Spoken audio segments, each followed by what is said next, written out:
После нашего видео о том, как ингуши в 23 февраля не упоминают чеченцев, показывая неопровержимые доказательства, вийняхи из числа чеченцев начали оправдывать ингушей.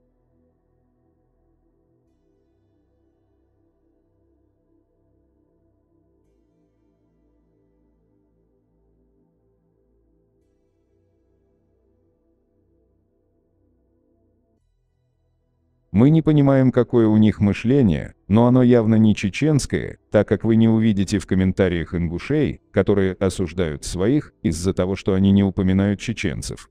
Получилось так, что и ингуши, и вийняхи из числа чеченцев начали оправдывать тех, кто не упомянул чеченцев 23 февраля.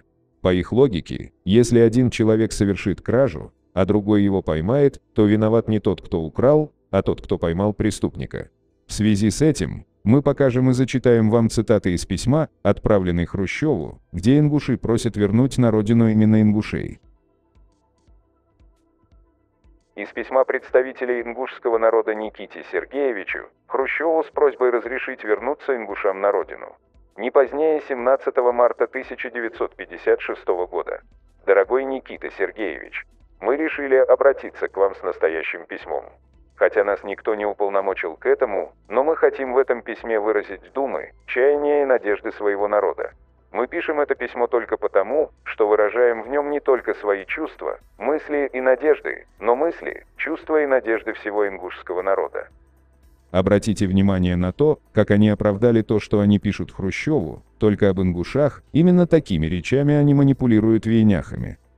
В настоящем письме мы пишем только об ингушах не потому, что хотим в чем-либо отмежеваться от чеченского народа. Чеченцы и ингуши родственные по происхождению, языку и культуре, в советских условиях складывались на Кавказе в единую социалистическую нацию, а потому что, будучи ингушами, лучше знаем ингушей, их прошлое и настоящее, их чаяния и думы.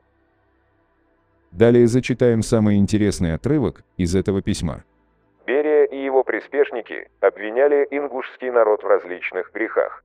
Главное обвинение заключалось в том, что наш народ якобы не оправдал доверия в годы Отечественной войны. Вздорность этого обвинения должна быть очевидна в свете следующих фактов.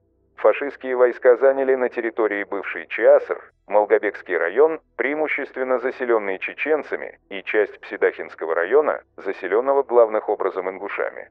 При отступлении фашистов из этих районов с ними не ушла ни одна ингушская семья, не ушел ни один ингуш. Много ли таких районов было из числа временно оккупированных врагом? С одной стороны, они подтверждают, что Малгобекский район был чеченским, с другой стороны, перекладывают вину на чеченцев, косвенно обвиняя нас в связях с немцами.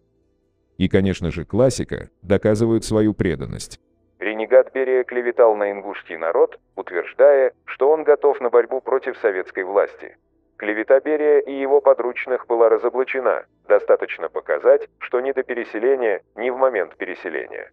У ингушей и на их территории не оказалось никакой антисоветской организации. Это факт, от факта никуда не уйдешь.